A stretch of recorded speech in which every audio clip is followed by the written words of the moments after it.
Pudiana tak pernah menyangka musibah akan datang tiba-tiba, menambah getir kehidupannya. Sebulan lalu kecelakaan itu menimpa dirinya saat ia hendak berkunjung ke rumah sanak saudara. Kala itu motor pinjaman yang ia kendarai tertabrak mobil yang sedang melaju. Beruntung si pelaku mau bertanggung jawab membiayai seluruh biaya perawatan kakinya yang patah. Ya, tantanya sana.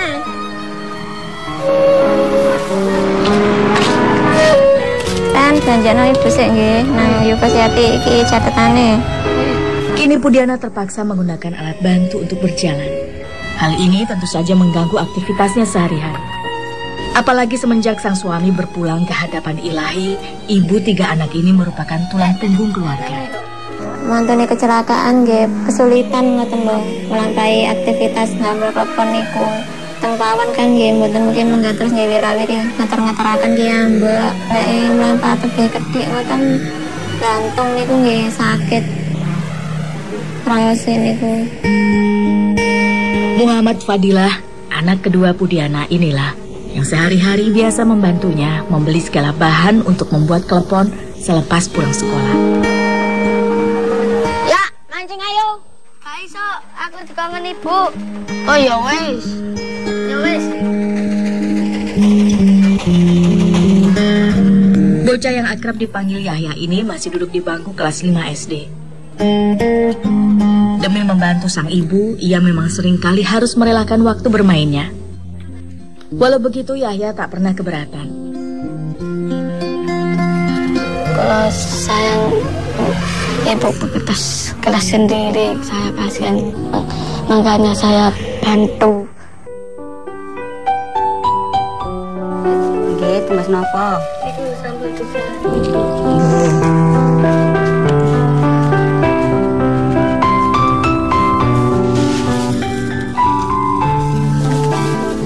Dalam kesehariannya tak jarang rasa rindu pada sang ayah hadir dalam hati bocah 12 tahun ini. Kenangan manis bersama ayahnya memang masih melekat erat dalam benaknya. Meski ketika itu usianya baru menginjak 3 tahun. Tangan kali bapak. Wale kula pas kula dengan kali bapak tidak tempundi-pundi. Sejak kuyon.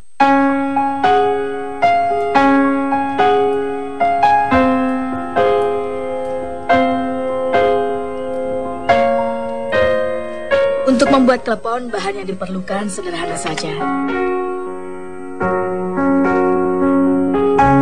yakni tepung ketan, gula merah, air kapur, garam, pewarna makanan, dan kelapa parut. Proses awalnya tepung ketan dicampur dengan air biasa dan air kapur.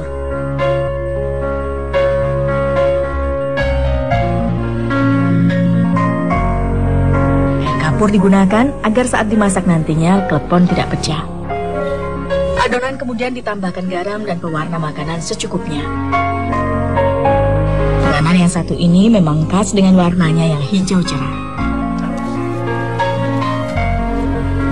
Bisa juga menggunakan daun pandan jika ingin menggunakan pewarna alami makanan. Selanjutnya adonan terus diaduk hingga semua bahan tercampur merata dan teksturnya menjadi lembut.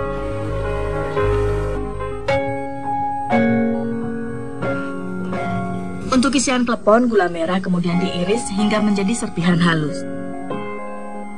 Gula merah inilah yang akan menambah cita rasa lezat klepon. Kini klepon siap untuk dibentuk dengan tangan kosong. Adonan yang diperlukan hanya sejumput saja, lalu diberi gula merah di tengahnya. Barulah kemudian adonan ini dibentuk bulat.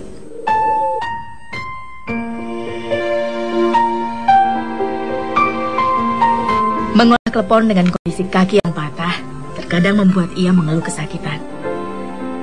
Kakinya harus selalu diberi penyangga berupa kursi kecil alias dingklik agar tidak menggantung. Tidak hanya kerugian fisik, kecelakaan yang menimpanya juga mengakibatkan kondisi keuangannya ikut merugi. Saat mantune kecelakaan niku otomatis nggih penghasilan kula pun berkirang kata kula nggih pun mboten saged teng kantin nggih mboten saged teng peken teng kerja teng setelika biasanya nggih pun kendel.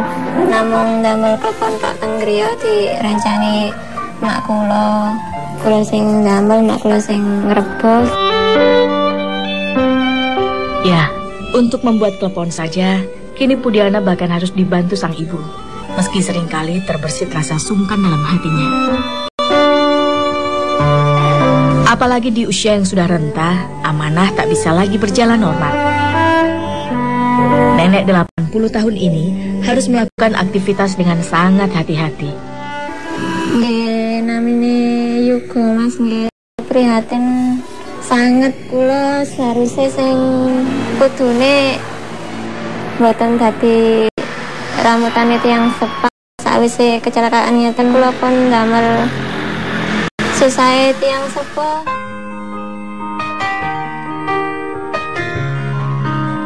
Selanjutnya klepon direbus menggunakan air panas di dalam panci selama sekitar 10 hingga 15 menit.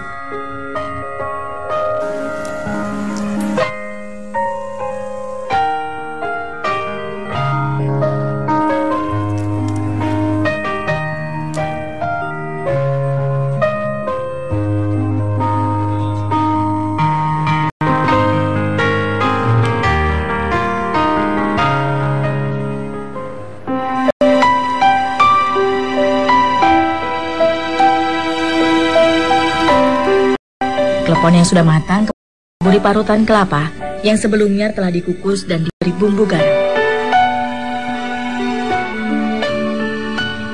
Klepon harus dalam keadaan hangat agar parutan kelapa bisa menempel sempurna. Sebenarnya klepon akan lebih nikmat jika dibungkus daun pisang. Namun karena kini daun pisang sulit dicari, Pudiana pun terpaksa menyajikan kue kleponnya di dalam kertas berbentuk mangkuk. Selain itu, cara pengemasan ini juga membuat kleponnya jadi lebih menarik. Satu kertas mangkuk yang rata-rata berisi 5 klepon ini biasa dihargai Rp900 saja. Dalam setiap kue klepon inilah ada bulir-bulir harapan Pudiana untuk dapat menyambung hidup keluarga tercintanya.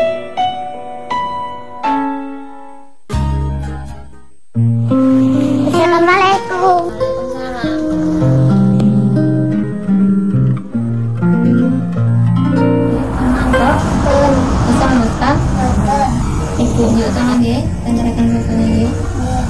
Dia adalah anak bungsu Pudiana. Pada gadis cilik kelas 2 SD inilah, Pudiana kerap meminta pertolongan untuk mengantar kue-kue klepon dagangannya ke warung. Ia merasa amat beruntung memiliki anak-anak penurut yang mengerti kondisi ibunya. Putri bungsunya ini sama sekali tak pernah mengenal sosok ayahnya karena suami Pudiana meninggal saat Nia masih dalam kandungan. Adik Nia niku bantu ngeteraken klepon dugi sekolah. Nek dalu mantun belajar ngoten nggih. Kadang ngrencangi bungkusi niku. Yen Mas Yaya bantune belanjaaken bahan-bahan sing damel kula klepon niku wau.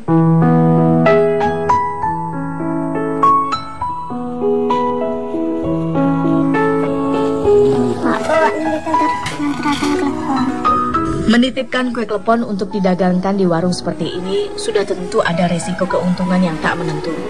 Apalagi jika kue laku terjual, uangnya baru bisa dibayarkan sang pemilik warung pada Pudiana di keesokan harinya. Itu dingin nak ya.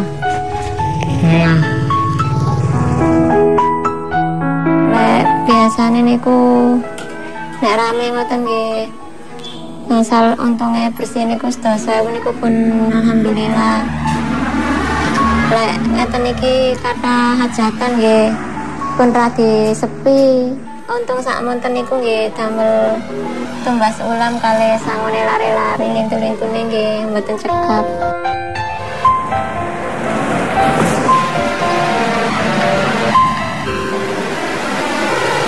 Suandi adalah ayah Pudiana.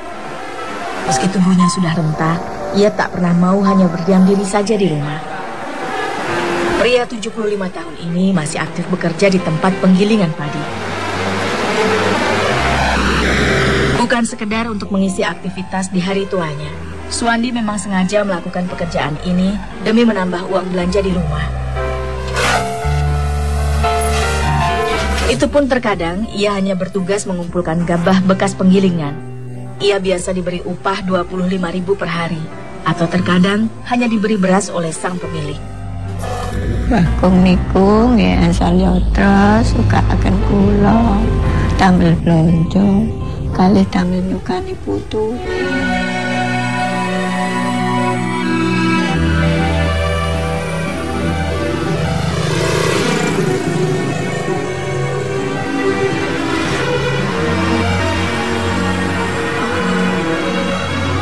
Sembilan tahun berlalu semenjak sang suami meninggal karena sakit komplikasi.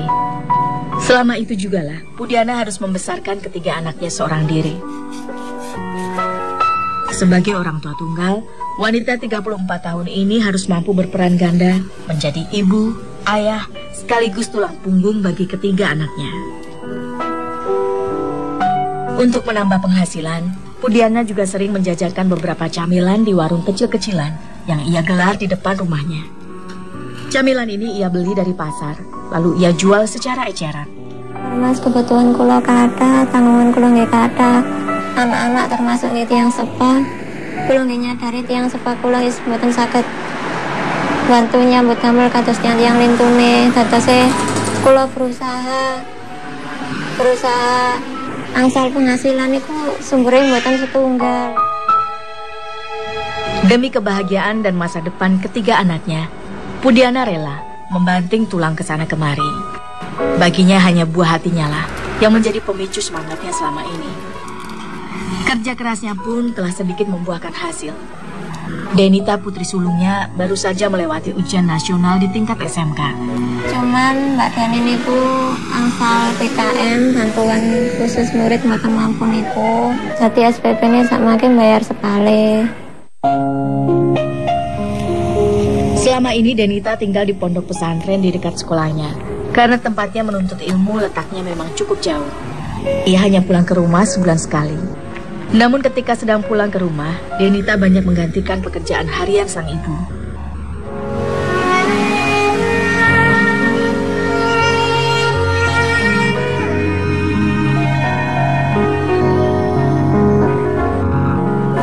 "20 tahun silam, Amanah pernah ditabrak sapi ketika sedang berladang. Semenjak itu ia tak bisa lagi berjalan normal. Untuk berjalan ia memerlukan tongkat atau pegangan apa saja yang bisa ia jadikan tumpuan. Mantun keserondol niku nggih mboten saged napa-napa.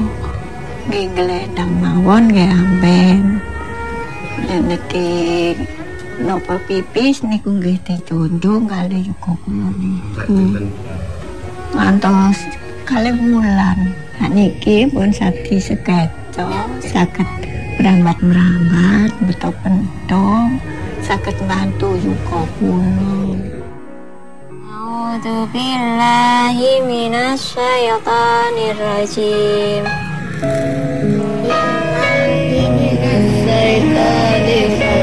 Bismillahirrahmanirrahim. Bagi Pudiana, tak ada harta yang lebih berharga selain anak-anaknya. Hidup serba kekurangan tak apa baginya, asalkan ketiga anaknya bisa mengenyam pendidikan yang layak. Malikin nas. Kula kada prinsip ngeten kula napa mawon teng griya. Masih mboten kada ulam asalkan anak kula sekolah niku mboten wonten masalah termasuk biayane. Jadi selalu kula utamakaken. Kula mboten kepengin anak kula niku mikir napa malih angsal masalah krana dhek enggak ada tunggakan teng sekolahan.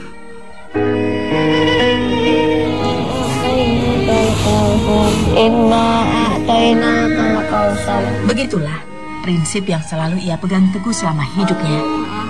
Baginya hanya pendidikanlah satu-satunya cara agar buah hatinya bisa meraih kesuksesan.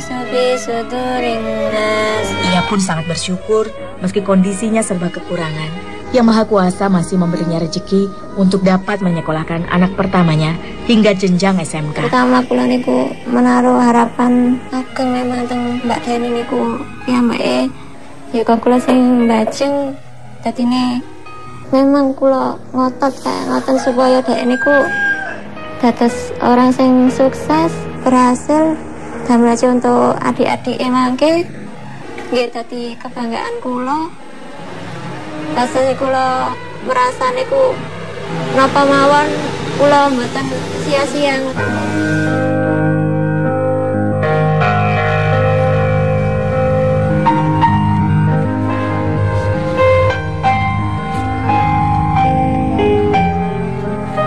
Assalamualaikum. Ibu.